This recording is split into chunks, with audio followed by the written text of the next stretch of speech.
Notre conférencier d'ouverture aujourd'hui est M. Patrick Drouin. M. Drouin est professeur titulaire au département de linguistique et traduction de l'Université de Montréal. Il est directeur de l'Observatoire linguistique sans sexe. Il s'intéresse au traitement automatique de la langue, plus spécifiquement la terminologie computationnelle et la linguistique de corpus. Ses domaines d'enseignement sont la terminologie, la localisation ainsi que la traduction. Sa conférence d'aujourd'hui s'intitule « La traduction neuronale » et « Si on regardait sous le capot ». Monsieur Drouin, la parole est à vous. Merci, je ne peux pas partager mon écran. Par contre, on donne l'autorisation.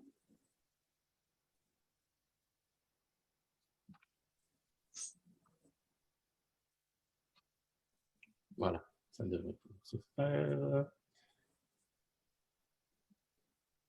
Voilà, ça y est? Oui. OK. Donc, oui, vous avez remarqué dans la courbe biographique que ça ne parle pas de traduction automatique. Donc, je ne suis pas spécialiste de la traduction automatique.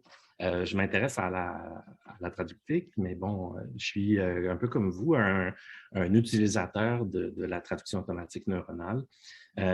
Par contre, j'utilise des technologies qui se rapprochent de ce qui est utilisé en traduction automatique neuronale. C'est ça que je voulais vous montrer aujourd'hui. Voilà, donc on va se lancer. Vous allez voir que c'est un peu un capot un peu comme une Tesla. Donc, quand on ouvre le capot, on voit un moteur, puis on ne voit pas grand-chose à l'intérieur du moteur. Mais on va essayer de jeter un coup d'œil. L'analogie d'un gars de vélo par rapport aux voitures est probablement bancale, mais c'est ce que je peux faire de mieux. Donc, je vais quand même commencer par un petit rappel historique de l'évolution de la traduction automatique. Je vais y aller rapidement, mais l'idée, c'est de voir un peu les parallèles entre ce qui s'est fait avant et ce qui se fait maintenant, parce qu'il y a quand même des parallèles intéressants à faire entre les deux. On considère généralement que la traduction automatique a commencé dans les années 50, fin des années 50, début des années 60, mais il y avait eu déjà des propositions qui étaient formulées dans les années 30 par ces deux bonhommes, donc Artikouni et Trojanski, qui avaient travaillé sur, on ne sait pas trop s'ils ont discuté ou pas, là, mais ils ont travaillé sur l'idée de la mécanisation de la traduction. Il y a deux brevets qui ont été déposés, qui ont été retrouvés beaucoup plus tard, là, mais qui portaient sur l'idée d'utiliser des dictionnaires bilingues ou multilingues pour faire le transfert d'une langue à l'autre. Donc, en gros, c'était des machines mécaniques où on mettait un mot puis il sortait un mot. C'était un peu plus évolué dans le cas de Trojanski, qui lui avait des références à l'espéranto dans le brevet. Donc, l'idée d'une langue pivot qui sert de transfert, qui sert à faire le transfert entre une langue source et une langue cible. Il y avait aussi l'utilisation de pellicules photographique, pardon. Donc, je ne connais pas exactement le détail, là, mais tout ça était bien documenté. Il y a même une photo de la machine là, de Artikouni que je trouvais magnifique. Donc, je me suis dit que j'allais vous la présenter. Donc, on voit des cylindres ici qui étaient probablement des mécanismes qui ressemblent à ceux qu'on voit dans les travaux de Turing là, sur la décryption ou le décryptage, là, où on voit des trucs qui tournent et puis des solutions qui sortent à l'autre bout. Donc, ça ne date pas d'hier. Je sais qu'on est à l'ACFAS et que normalement, je devrais avoir des diapos en français, mais ce que je vous présente là, en fait, je cherchais à illustrer l'évolution de la traduction automatique et je suis tombé sur le site web de M. Pestov. En fait, c'est un billet sur Medium qui est assez extraordinaire et qui a des images avec le talent de graphiste que j'ai, que je ne peux pas reproduire. Alors, je me suis dit, je vais partir de ça. Et donc, c'est ce que je vais traîner d'une diapo à l'autre. Je vais vous les expliquer. Donc, il présente, je vous dis d'un point de vue informatique ici, là, la présentation. J'ai une petite question. Est-ce que vous voyez mon curseur qui se déplace à l'écran? Oui, OK, super. Donc, lui, il découpe en 4 grandes étapes. Donc, Rule-Based Machine Translation, donc la traduction automatique basée sur les règles, la traduction automatique fondée sur les exemples, ensuite la traduction automatique statistique et la traduction neuronale. Il met à l'intérieur des trucs qui sont basés sur les règles, la traduction automatique directe. J'aurais tendance à la sortir de là, mais bon, c'est pas grave. Mais tout ça est une époque qui a duré jusqu'aux années 80, la première étape. Ensuite, la traduction par l'exemple pendant 10 ans. mais pas trop sûr, mais c'est pas grave, ça donne une idée de l'évolution de la chose. Et là, la statistique est arrivée dans les années 90 avec le web, puis avec l'importance qu'a pris la traduction automatique, qui a régné sur l'ensemble de la technologie en traduction automatique jusqu'en 2015. Là, est arrivé les premiers prototypes de traduction neuronale. Donc, à l'intérieur de ça, il y a différents jalons intéressants d'un point de vue historique, mais on ne s'attardera pas à cette chose-là pour la présentation. La première option de traduction est la option la plus simple, c'est un peu ce qu'on fait quand on est, vous voyez que les exemples sont en anglais, en allemand. Là. Donc, si je veux, ici c'est « je veux 40 kilos de kaki », je ne sais pas pourquoi quelqu'un voudrait 40 kilos de kaki, mais bon, peu importe. L'idée, c'est qu'on traduit tout simplement les mots, donc « I » qui devient « ich »,« want » qui devient « wollen », et puis donc on va avoir la traduction mot à mot. On refait une phrase avec ça. Donc, c'est de loin le système le plus simple, puis ça remonte aux idées des années 30 qui ont été utilisées. Donc, ce n'était pas nouveau. Le désavantage de ces choses-là, c'est que tous les mots de la langue doivent être dans le dictionnaire pour être capable, et avec leur flexion, hein, pour être capable de rendre le sens. Dans le meilleur des cas, on utilisait certaines règles. Par exemple, en anglais, si on dit « je veux des kakis verts », on va avoir « green persimmons », puis si on le veut en français, on va vouloir inverser l'adjectif. Donc, on avait certaines règles qui rétablissaient l'ordre des mots en fonction de la langue cible. On allait inverser certains mots, mais c'était assez limité comme intervention. À base. La deuxième, ça c'est une grande étape, c'est la traduction par transfert, donc la traduction par règle. Donc l'idée, c'est que ce qu'on ne voit pas tellement dans cette illustration-là, mais c'est des systèmes qui se fondent sur l'analyse syntaxique. Donc la variabilité d'une langue à l'autre, la syntaxe va changer d'une langue à l'autre.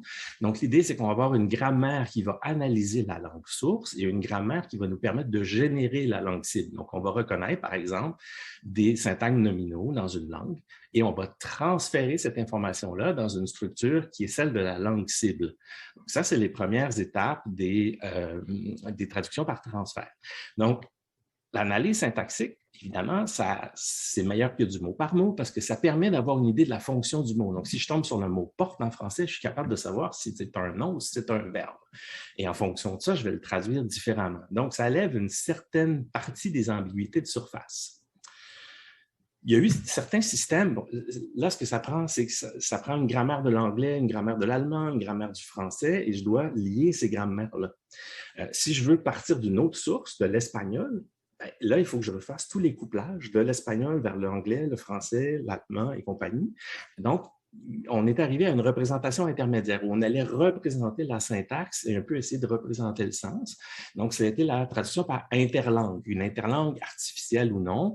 Donc, on a utilisé, entre autres, l'espéranto comme lieu neutre. L'avantage d'avoir une interlangue, c'est que je fais des grammaires qui vont d'une langue vers l'interlangue et ensuite qui parlent de cette interlangue qui vont dans d'autres langues. Donc, je peux rajouter des sources assez facilement. Je n'ai qu'à faire la correspondance entre la source et l'interlangue. Il y a entre autres le système, en fait, il y a plein de systèmes qui utilisaient ça. Donc, Tom Météo était basé sur cette idée-là. Logos était basé sur cette idée-là. Systran utilisait cette technologie-là à la base. Il a beaucoup évolué, mais à la base, c'est un système par règle. Oui, entre autres, la théorie sans texte, l'observatoire sans texte, là, mis en place par Igor Melchuk, avait pour but d'avoir un pivot indépendant des langues qui permettait de basculer d'une langue à l'autre. Donc, les premiers travaux d'Igor Melchuk sur la théorie sans texte étaient basés dans cette idée, étaient au cœur de cette idée-là. Est venue ensuite du Japon l'idée de se dire, mais si on a déjà traduit des choses, on ne les retraduira pas. Donc, les traductions fondées sur l'exemple. Donc, si j'ai une phrase qui dit « je m'en vais au théâtre » et je l'ai déjà traduite vers l'allemand ou vers d'autres langues, peu importe, et là, je dis « je m'en vais au cinéma », ben, finalement, ça ressemble à la précédente. Donc, tout ce que j'ai à traduire, c'est le mot qui manque. Donc, c'était né aussi de... les systèmes par règles étaient tellement complexes, on les comparait souvent à des châteaux de cartes. Donc, l'introduction d'une nouvelle règle faisait souvent que le bassin des règles allait s'écrouler. Donc, à chaque règle que j'ajoutais au système, il fallait que je m'assure que je n'allais pas briser d'autres règles qui existaient déjà. Donc, ça devenait complexe à gérer, ce n'était pas facile, mais ça fonctionnait quand même bien pour avoir travaillé avec Logos dans un milieu commercial et l'avoir vu fonctionner. Et Systran aussi, ça fonctionnait bien, mais c'était des systèmes fragiles. Donc, l'enrichissement en règle pouvait poser des problèmes. Donc, on voulait éviter cette complexité-là. Donc, c'était une première idée d'utiliser les corpus bilingues. Donc, si j'ai déjà traduit ça, pourquoi je le traduirais au complet? Pourquoi je ne traduis pas juste ce qui vient d'être traduit? Hein? Donc, c'est l'idée derrière les mémoires de traduction, dans le fond, qui revenait, mais avec des considérations de traduction automatique qui, à cette époque-là, étaient basées sur des considérations d'analyse syntaxique. Donc, on fait l'analyse syntaxique, on regarde ce qui manque, on va le chercher dans un dictionnaire si on l'a. Donc, l'idée était vraiment intéressante et ça donnait des résultats pas si mal. Vient ensuite l'époque de la traduction statistique. Vous l'avez tous connu, même les plus jeunes ici l'ont connu. Il n'y a personne qui est né dans les 5 ou 10 dernières années. Donc, l'idée de la traduction statistique, elle est assez simple. Donc, ça a été mis de l'avant par IBM avec une université, je pense que c'est Georgetown qui a travaillé sur ça. L'idée, c'est qu'il y a des régularités dans la langue, il y a des régularités dans la langue source, il y a des régularités dans la langue cible, et il y a aussi des régularités entre les correspondances des mots qui vont être utilisés pour en traduire un. Donc, de ces régularités-là, on peut déduire des probabilités. Donc, on a essayé à l'aide de corpus parallèles, je dis exploitation massive, là, mais c'est l'exploitation qui est massive, ce n'est pas les corpus parallèles parce qu'ils étaient quand même assez limités à l'époque. C'est bizarre de dire à l'époque quand on parle des années 90, mais bon, c'était quand même assez limité comme corpus, mais on allait apprendre des probabilités d'enchaînement des mots. Donc, dans quelle proportion j'ai la maison? Et ces mots-là, probabilité que le mot maison suive la est plus grande que la probabilité qu'elle suive le. Donc, on apprend cette probabilité-là et ça nous permet d'avoir un modèle de langue ou des probabilités d'enchaînement des langues dans la langue source. On fait la même chose sur la langue cible. Puis, entre les deux, on va faire des correspondances. Dans quel contexte? Combien de fois, par exemple, the est traduit par das? Combien de fois il est traduit par house? Et on voit que c'est beaucoup plus fréquent de le traduire ici. La probabilité va être plus haute que cette probabilité ici. Donc, on va dire, bien, on va le traduire comme ça. Donc, on divise les mots en phrases, les phrases en mots, plus logique. On recherche l'équivalent le plus probable sur ce qu'on a appris dans les corpus. L'idée de billet de corpus, elle était là. On va réorganiser les traductions potentielles à l'aide du modèle de langue. Donc, j'ai des enchaînements dans une langue source. Je connais les probabilités d'enchaînement de the house. Et je dis, ben, the va se traduire par la. Maison va se traduire, house va se traduire par maison. Et je vais voir en français si c'est l'ordre dans lequel je les vois normalement. Donc, j'ai des probabilités d'enchaînement, j'allais dire syntaxique, mais juste côte à côte, dans un modèle de langue cible. Donc, on apprend des modèles de langue. Cette idée-là non plus n'est pas disparue. L'idée de modèle de langue, elle est encore exploitée dans la traduction neuronale. Tout comme la notion de pivot et d'interlangue. C'est un peu pour ça que je voulais faire le survol historique. Donc, on n'a pas réinventé la roue complètement. J'ai trouvé encore une fois sur Internet quelque chose, c'est pas scientifique, là, mais c'est quelqu'un qui a tenté d'illustrer les performances de la qualité de la traduction automatique depuis les premiers travaux dans les années 50. On voit qu'il y a une certaine augmentation. Et là, on a Tom Météo de l'Université de Montréal, hein, auquel a participé Elliot Maklovich. Donc, il a augmenté significativement les performances des systèmes de traduction automatique. C'est devenu une référence. Ça a été assez stable ensuite. On n'a pas connu de gros gains. Donc, on a un gain ici, on a un gain là, on plafonne. Et là est arrivée la traduction automatique statistique. Donc, on a eu un gros gain. Je ne sais pas pourquoi il y a un creux ici. Je ne dirais pas que ça a diminué, mais plutôt que ça s'est stabilisé. On a gagné quelques points de qualité jusqu'à temps qu'on se dise, on n'est pas obligé d'avoir des probabilités qui se basent sur les mots. Tout à l'heure, je me suis limité aux mots.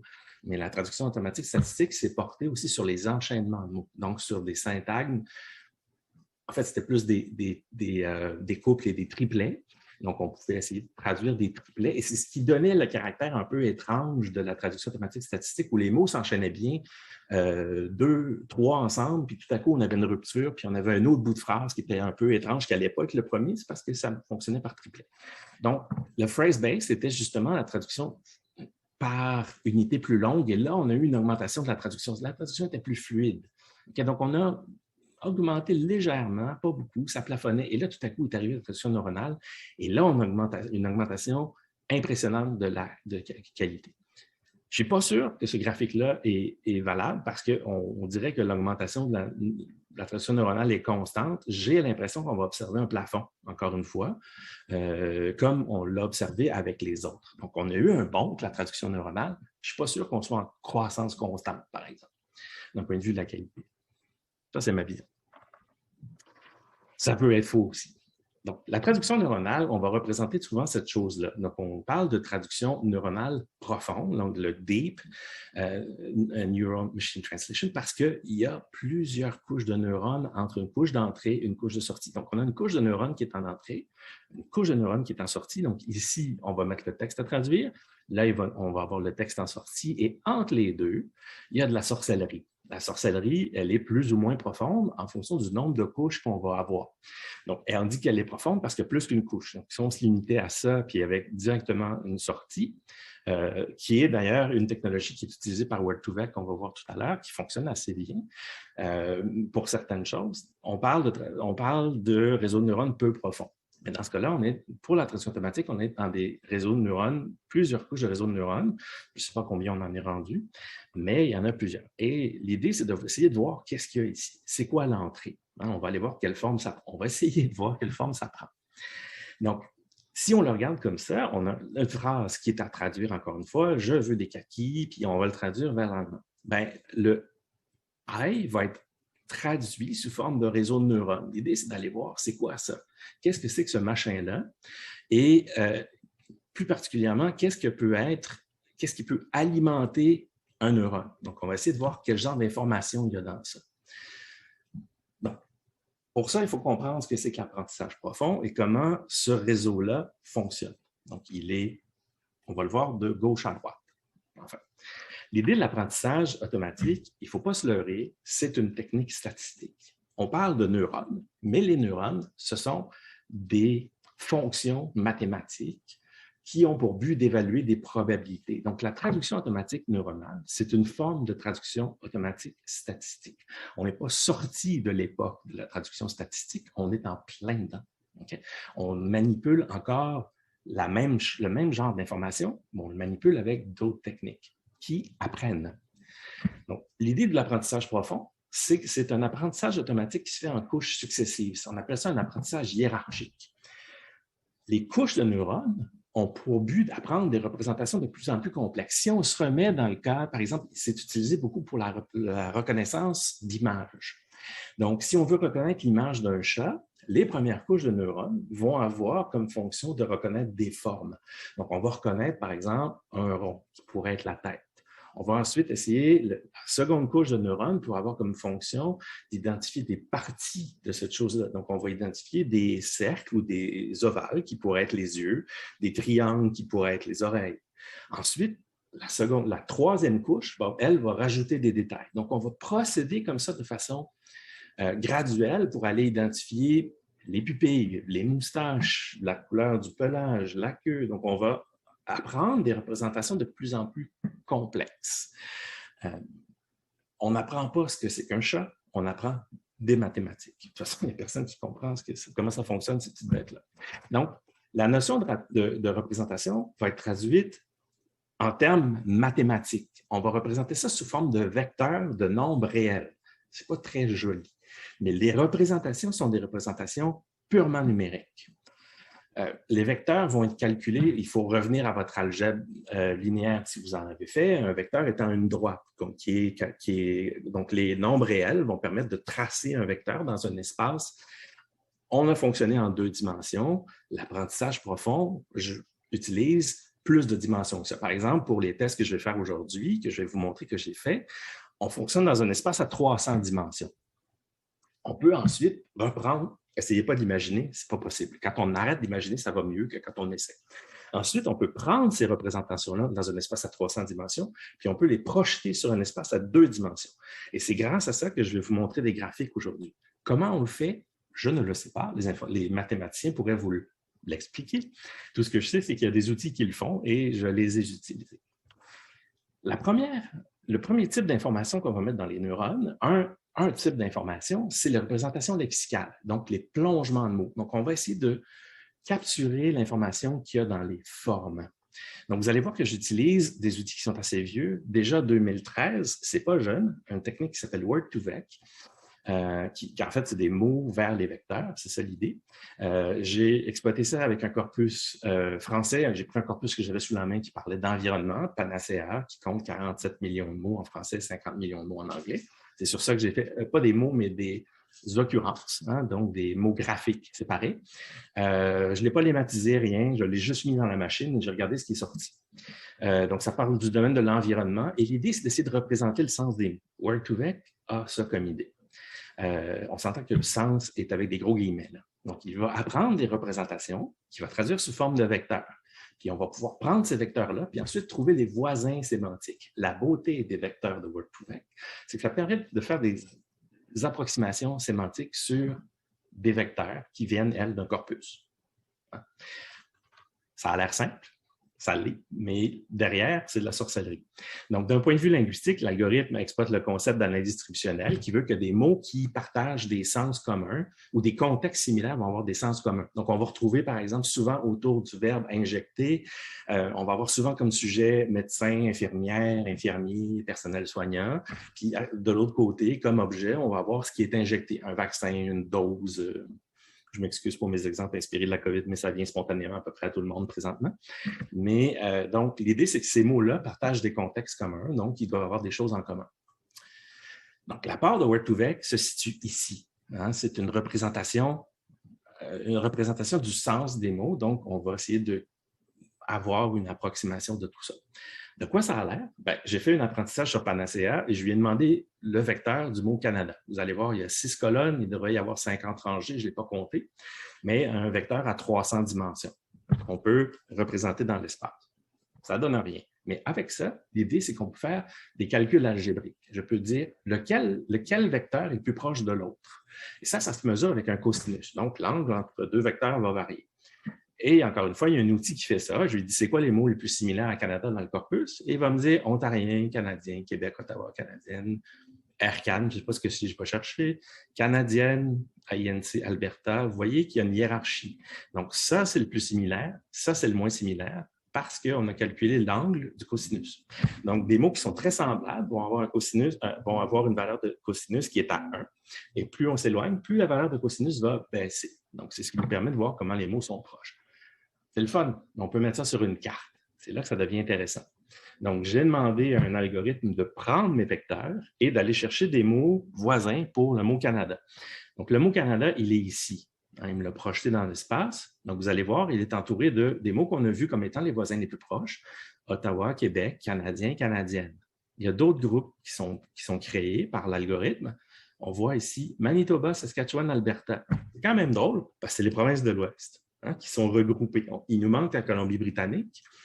Elle est peut-être là quelque part. Là. Elle était plus loin dans la liste des voisins, peut-être. Mais ils sont regroupés ensemble. On va observer d'autres choses intéressantes. On a Canadiens, Canadiennes au pluriel qui sont séparés de Canadiens, Canadiennes au singulier. Je vous ai dit, le corpus n'est pas lématisé. Il n'est pas non plus identifié. Je ne l'ai pas étiqueté en partie du discours.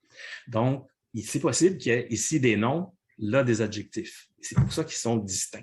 Il est capable, en fait, les contextes vont faire qu'ils vont apparaître dans des contextes différents et les collocations vont faire qu'ils sont dans des contextes différents. Ils vont être distincts sur la carte. On a l'Ontario qui est là, un peu entre les deux. On a le Labrador qui est là. Puis on a des choses moins intéressantes, à mon avis. On a quand même le fédéraux qui est ici, là, et fédéral qui est là, qui ne sont pas reliés. Travaux publics, services gouvernementaux qui apparaissent sur la carte des voisins. Donc, ça, c'est intéressant de voir qu'automatiquement, on peut cartographier des voisins. Moi, je trouve ça fascinant. Je suis tombé là-dessus. En fait, quelqu'un m'a transmis ça par hasard cette semaine. Je trouvais ça assez rigolo. C'est quelqu'un qui dit un espresso, mais j'avais commandé un cappuccino, puis le robot qui répond « Faites-vous-en pas, la distance de cosinus entre les deux est tellement petite que c'est approximativement la même chose. » Donc, on peut dire qu'un cappuccino, c'est un espresso. Il y a des points sur la carte, un peu comme on a observé tout à l'heure. Ça se distingue du thé et des croissants, mais c'est tellement proche que vous ne verrez pas la distinction. Le problème avec les approches vectorielles, c'est que ça nous donne des termes en relation, mais on ne sait pas ce que c'est comme relation. Est-ce que c'est de la relation de synonymie? D'antonymie, on va voir que les antonymes sont proches des synonymes, que les cohyponymes sont souvent proches des unités aussi, de leur hyperonyme, mais on ne connaît pas la nature de la relation entre les deux. Une chose fascinante qu'on peut faire avec des vecteurs, c'est qu'on peut faire de l'algèbre. Je peux dire, prends le sens algébrique du mot, c'est un exemple classique que les gens de mycologue ont donné, prendre le sens du mot roi, enlève le sens du mot homme, rajoute le sens du mot femme, et qu'est-ce que ça donne? Ça donne reine. Avec des soustractions de vecteurs, des additions, on obtient des sens des choses qui font du sens, en fait. J'ai dit, je vais aller voir si j'ai des exemples de ça dans le corpus, puis j'ai dit, je vais regarder la relation entre homme et masculin, et femme et féminin, puis on voit que les vecteurs sont identiques. Ils ont exactement la même trajectoire. La relation entre homme et masculin est la même que celle entre femme et féminin dans le corpus. C'est quand même intéressant de pouvoir trouver ça automatiquement à l'intérieur d'un corpus. Ce qu'on fait avec, c'est autre chose, mais c'est intéressant de voir que ça sort tout seul.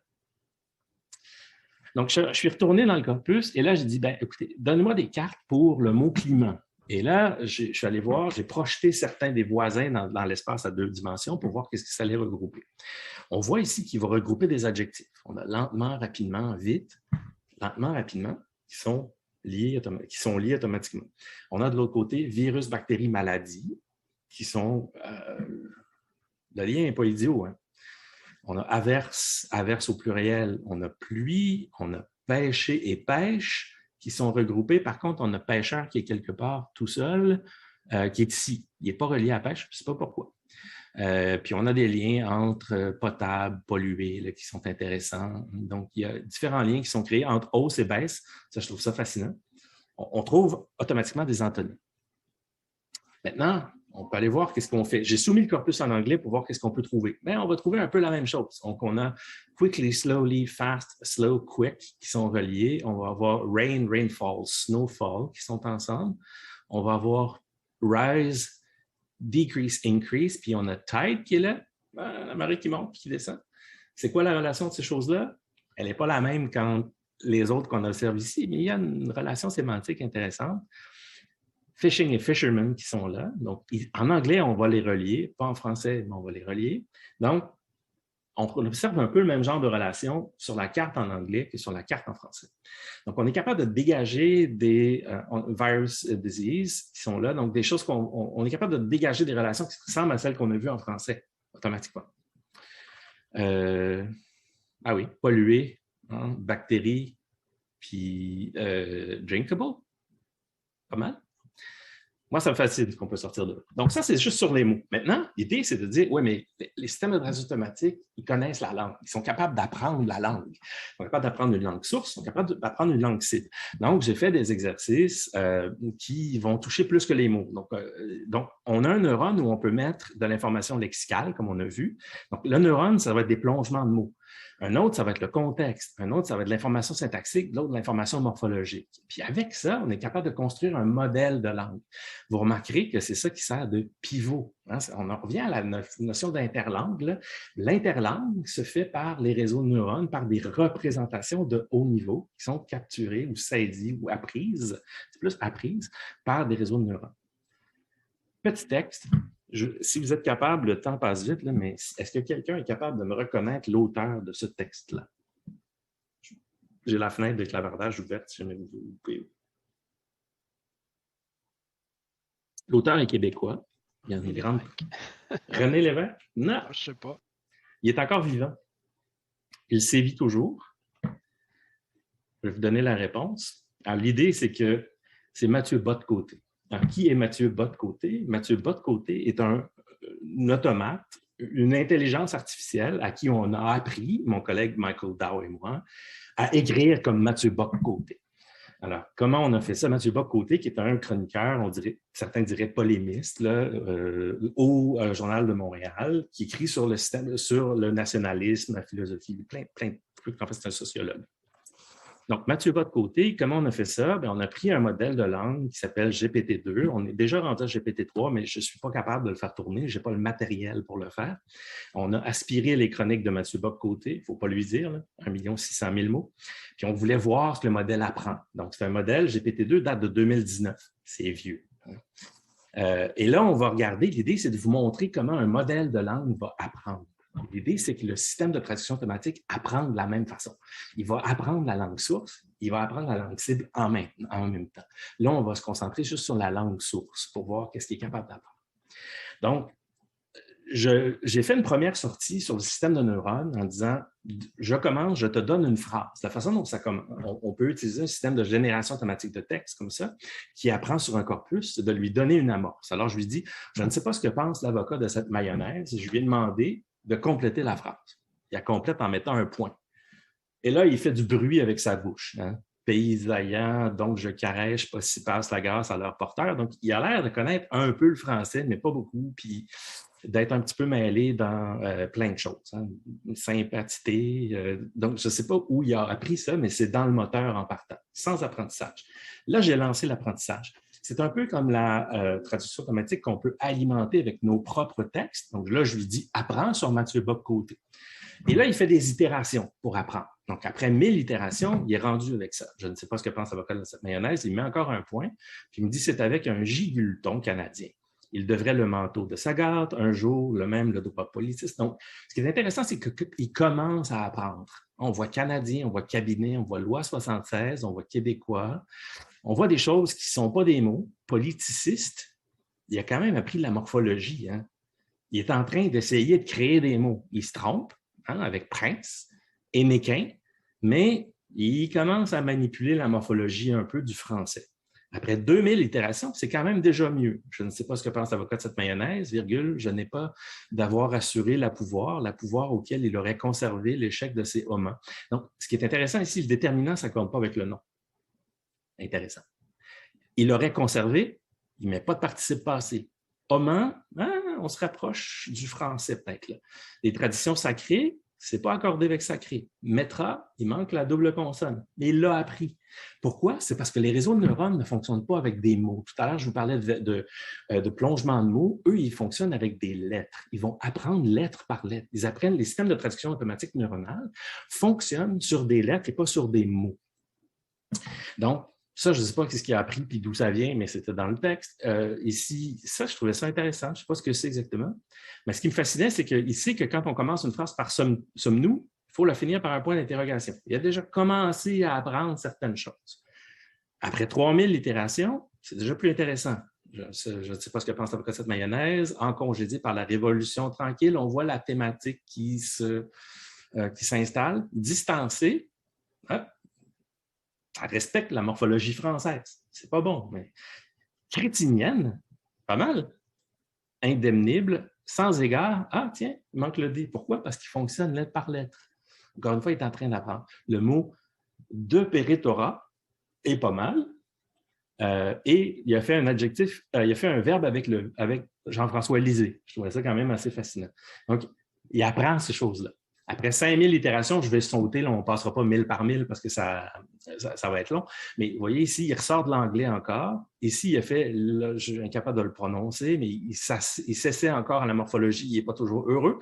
Mais ça, c'est quand même pas mal. Hein? Si on faisait une dérivation du verbe inhumer, ben, on arriverait probablement à ça si on voulait y arriver. Et les gens ne seraient pas trop choqués d'un point de vue morphologique. On va sauter à 15 000 itérations. Je ne sais pas ce qu'en pense l'avocat de cette mayonnaise. En Dieu dont vous méprisez les vertus de l'avocat ou d'avoir de la langue, c'est ainsi, eh bien, pas mal, hein? Et là, ce qu'on remarque, c'est que des commentateurs, le déterminant va avec le nom. Et non seulement ça, mais il est capable de faire des anaphores. Ils parlent autrement et ne sont pas fous. Ils pourront être convaincus. Il l'a accordé avec commentateur. Donc, on parlait, quelqu'un mentionnait hier qu'on n'apprend plus des mots, on apprend des contextes, on met les mots en contexte. Il est capable de faire des dépendances, les systèmes neuronaux sont capables de faire des dépendances à distance. C'est la nouvelle technologie des systèmes neuronaux qui ont une mémoire à distance. On s'entend que le mot mémoire, c'est quand même une fenêtre de 1000 ou 2000 mots, mais il est capable d'apprendre des relations de ce genre-là. Ici, il est capable de faire de l'indépendance, de faire de l'emphase. Vous séparez de l'indépendance. Donc, moi, je reconnais Mathieu Bock-Côté dans ça. Et là, y a-t-il une autre formule interrogative où on met le point d'interrogation?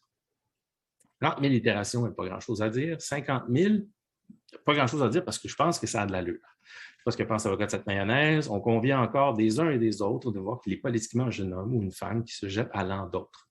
C'est encore boiteux, mais ça, c'est peut-être 2 heures de traitement ou peut-être 4 heures de traitement sur une machine assez puissante, mais sur un corpus assez limité de 1 600 mots. Il apprend à écrire comme Mathieu Bock-Côté. Bon, je trouve ça pas mal. Donc, le texte n'a pas de sens. Pourquoi il n'a pas de sens alors que la traduction automatique neuronale va bien? La traduction automatique neuronale, elle est guidée par l'entrée, elle est guidée par la source, tandis que là, je lui dis « génère du texte ». Il n'y a pas de contrainte sur l'enchaînement des mots. Tandis que dans la traduction automatique neuronale, la contrainte vient de la langue source. Les enchaînements en langue source vont générer des enchaînements en langue cible qui ont du sens parce que le moteur a appris sur des corpus bilingues des statistiques qui lui permettent de faire le transfert et de réorganiser en fonction de la structure de la langue source. Donc, c'est un peu la même chose. Les réseaux de neurones servent de pivot. La source permet d'organiser l'information. On va apprendre l'organisation qui est de la morphologie, qui est du lexique, qui est de la syntaxe, qui est d'autres choses qu'on ne connaît pas, qu'on ne sait pas ce que le réseau de neurones apprend. Puis, il est capable de faire la même chose avec la langue source. Donc, la sortie va être de meilleure qualité de l'autre côté. Mais c'est le même principe. Il est capable d'apprendre. On voit le rôle du corpus. Il y a un biais qui ressort. Là, on a appris sur Mathieu Bock-Côté, il parle comme Mathieu Bock-Côté. Donc, en fonction, la TA adaptative va faire ça aussi. Donc, si vous lui apprenez sur votre corpus d'entreprise ou votre corpus dans un domaine en particulier, c'est ce qu'il va gérer de l'autre côté. Enfin, c'est ce qu'on pense. Mon collègue Philippe Langlais, qui travaille beaucoup avec la traduction, lui est concepteur, me disait que ça ne fonctionne pas si bien que ça. Donc, est-ce que ça fonctionne pour autre chose qu'un auteur? Donc, j'ai dit, j'ai repris le même corpus. Puis je lui ai dit, apprends sur Panacea, puis génère-moi du Panacea. Donc, dans le domaine de l'environnement, ça vous donne une idée, là, c'est 23 000 documents sur à peu près 2000 sites web. Et après 1000 itérations, vous allez voir qu'il est mieux, il est bien. Dans le milieu de nombreux pays d'Afrique, ce blog a l'élevage régional de nombre de forêts. Il délire moins, il est meilleur que Mathieu Bock-Côté. Pourquoi? Parce que je n'ai pas pris le même modèle. J'avais fait les modèles pour Mathieu Bock-Côté il y a longtemps, alors que pour Panacea, je l'ai fait avec un modèle qui, au lieu d'avoir 114 millions de paramètres, est capable de gérer 355 millions de paramètres en entrée. Donc, c'est beaucoup plus, c'est le modèle moyen. Il y a un modèle gros de GPT-2, mais je ne suis pas capable de l'exploiter. Je n'ai pas assez de mémoire sur mes serveurs pour le faire. Vous voyez, c'est un problème. Mais déjà, on voit qu'après 1000 itérations, il est très bon. Après 6000 itérations, ça a été soulevé beaucoup les problèmes de formatage de la traduction automatique neuronale. Il est capable de générer des listes ordonnées et qui se tiennent. C'est quand même surprenant, hein? Donc, moi, je trouve ça fascinant. Après 50 000 itérations, ça ne se lit pas si mal. Donc, le ministre a souligné que sur l'ensemble du site, d'environ 10 à 20 sites selon la métropole et tout, on dirait du texte qui n'a pas trop de sens, à part maire, le gouvernement Canada, là, mais c'est assez fluide, hein, ça coule. Donc, si je le laissais tourner plusieurs jours au lieu de 5 ou 6 heures, probablement qu'on aurait des sorties qui seraient beaucoup plus intéressantes. Le transfert dans tout ça, il vient d'où? Les réseaux de neurones sont capables d'aligner automatiquement des représentations unilingues. Vous avez vu automatiquement, là? C'est assez fascinant, mais oui. Donc, l'alignement automatique va permettre le transfert d'une langue à l'autre. Il va l'apprendre. Dans les couches d'entrée, on lui donne un modèle bilingue. Et il va apprendre automatiquement des plongements de mots, des plongements de lettres même, et la structure syntaxique d'une langue et de l'autre. Il va être capable de les aligner automatiquement. Les représentations lexicales, ils sont lexicales, morphologiques, syntaxiques, comme je viens de dire. Donc, j'ai fait des tests, encore une fois, avec un truc qui s'appelle Multilingual Unsupervised and Supervised Embeddings, donc des plongements de mots multilingues. Ça date de 2017. C'est un outil qui a été mis en ligne par Facebook. C'est vieux. Le mot-clé ici, c'est unsupervised. Il n'y a pas de dictionnaire. Je ne sais pas comment il fonctionne. Je n'ai pas lu l'article. J'ai une petite idée, là, mais il n'y a pas de dictionnaire.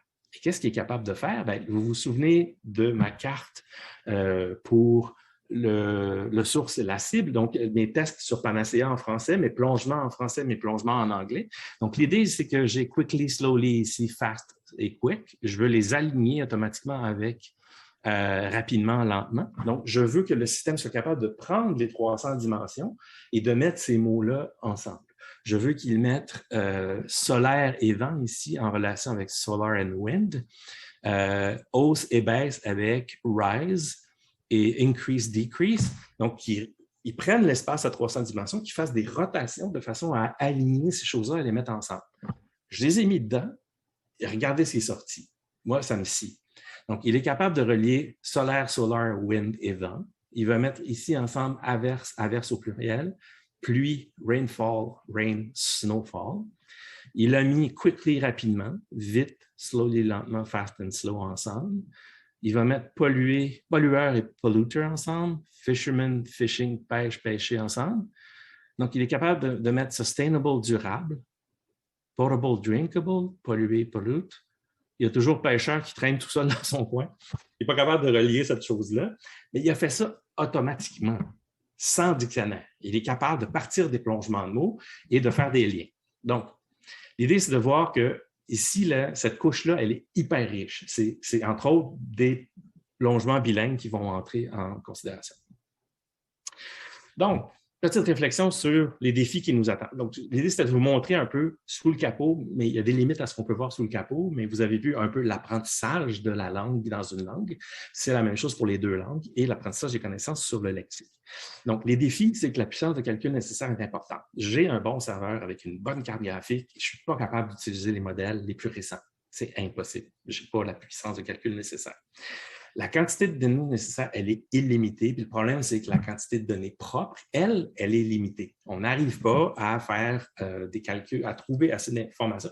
Et assez de données. La propreté a sûrement un impact parce que vous avez vu que dès le départ, DeepL était meilleur que Google Translate. On donnait l'impression d'être meilleur. On pense que c'est probablement parce que les données d'apprentissage de DeepL étaient plus propres que celles de Google Translate. Donc, la complexité des algorithmes est extrêmement élevée. Il y a une poignée de personnes qui sont capables de les manipuler dans le monde. Bon, peut-être quelques poignées, mais il n'y en a pas beaucoup. Et il reste des problèmes à régler. Donc, il reste à régler les problèmes de délire. Le moteur va partir des fois dans des boucles et générer toujours la même chose. Parfois, il va traduire des choses qui ne sont pas là. Il va oublier des paragraphes, il va oublier des phrases, il va oublier des mots. Donc, il faut régler ces problèmes-là. Il faut réfléchir aussi à l'idée de circularité de l'apprentissage sur corpus. On apprend sur le web et de plus en plus, ça a été souligné hier, de plus en plus, on va ça a été pas souligné, mais Elisabeth avait une référence à ça dans sa présentation. Si on prend la traduction automatique et on la met directement sur le web, on va avoir du Machine Translation Ease, mais après ça, on va apprendre sur ça. Donc, si on apprend sur les sorties de la traduction automatique, il y a une circularité qui n'est pas saine, qui pourrait s'établir. À la limite, ça va avoir une influence sur la langue parce qu'on va regarder les sorties, puis ce qui nous paraissait bizarre il y a 10 ans nous paraît peut-être moins bizarre d'un point de vue linguistique maintenant. Donc, peut-être qu'on va s'habituer à voir ces choses-là, puis que ça va passer dans la langue. Il n'y a pas des défenseurs tant que ça. Il y a des gens qui ont de meilleures connaissances qui vont le voir, mais pas les autres. L'évaluation adéquate des performances de ces systèmes-là est difficile. J'ai deux références qui sont un peu vieilles. Je ne sais pas si quelqu'un a travaillé sur ça, mais Pierre Isabelle, qui fait partie avec Eliade Makovitch du projet Tome Météo, s'est intéressé, lui, aux problèmes linguistiques. Donc, d'un point de vue linguistique, comment il va résoudre l'anaphore, comment il va résoudre l'accord du participe passé avec des sujets coordonnés ou avec un masculin et un féminin. Donc, c'est extrêmement intéressant d'un point de vue de l'évaluation. Ce n'est plus une évaluation purement numérique, mais une évaluation linguistique. Ça se base, entre autres, il me semble que c'est le deuxième qui se base beaucoup sur la traduction raisonnée puis sur des problèmes de traduction. C'est intéressant comme approche d'évaluation. D'un point de vue des enseignants, tout le monde en a parlé hier, j'ai rien de nouveau à dire. J'ai manqué les communications dans l'après-midi, malheureusement, mais l'arrivée soudaine de la traduction automatique de qualité dans les cours. Avant, quand on traduisait avec des systèmes statistiques, puis qu'on nous mettait ça dans les cours, moi, je n'enseigne pas la traduction, mais j'en ai vu dans des documents, on les voyait. On était capable, ça sentait la traduction à plein nez. Maintenant, ça sent moins un peu. Il y a une remise en question des concepts de traduction, de révision, de post-édition. Tout ça devient un petit peu flou, surtout la révision et la conclusion. Le plagiat est aussi un problème. J'achète. La révision est aussi un problème. Donc, l'inclusion de la technologie-là, puis les mémoires de traduction, c'est quoi leur place maintenant? Il faut remettre ça en question. Comment est-ce qu'on fait ça?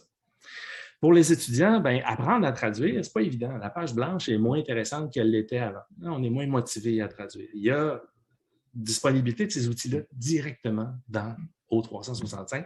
Je surligne, puis je dis « traduis-moi ça », puis il va le faire. Donc, la valorisation du travail n'est pas énorme. Pour les employeurs, on a vu la formation du personnel, l'ajustement des procédures de travail. On libère du temps avec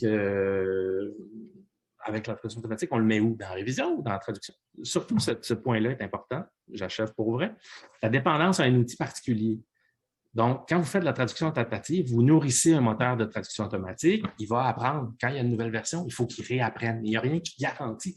Vous ne pouvez pas sortir les ajouts que vous avez faits dans la traduction automatique. Vous ne pouvez pas les sortir de ce moteur-là. Il faut juste le réentraîner. Et quand vous le réentraînez, ça ne veut pas dire qu'il va donner les mêmes résultats à la fin. Parce que ce n'est pas le même algorithme et ce n'est pas le même réseau de neurones. Et le réseau de neurones, il y a une partie aléatoire dans ça. Donc, l'avenir, honnêtement, je n'ai aucune idée de ce que ça nous réserve. C'est un peu difficile à voir. Il y a peu ou pas de traduction. Il y a beaucoup d'articles sur les réseaux de neurones, mais pas beaucoup sur la traduction automatique. Les linguistes sont complètement évacués de tout ça, ou en grande partie évacués des outils des équipes qui travaillent sur la traduction automatique. Moi, je pense qu'il n'y aura pas d'augmentation importante dans les prochaines années d'un point de vue de la performance. Ça reste que la traduction adaptative est probablement, malgré les problèmes que j'ai soulignés que si vous nourrissez un moteur, vous êtes pris là, un peu comme avec les traductions automatiques, les mémoires de traduction dans les années 90. Là. Mais je pense que c'est la meilleure solution. La perfection n'est pas là. Pourquoi? Parce qu'on peut apprendre la morphologie, le vocabulaire, la syntaxe. Vous avez vu, le sens, on ne l'apprend pas. On n'est pas capable de générer des choses qui ont du sens, à moins d'être guidé par la source. Puis même là, ça pose encore des problèmes d'ambiguïté. Voilà, je vais conclure sur cette chose-là un petit peu en retard. Je suis désolé d'avoir dépassé.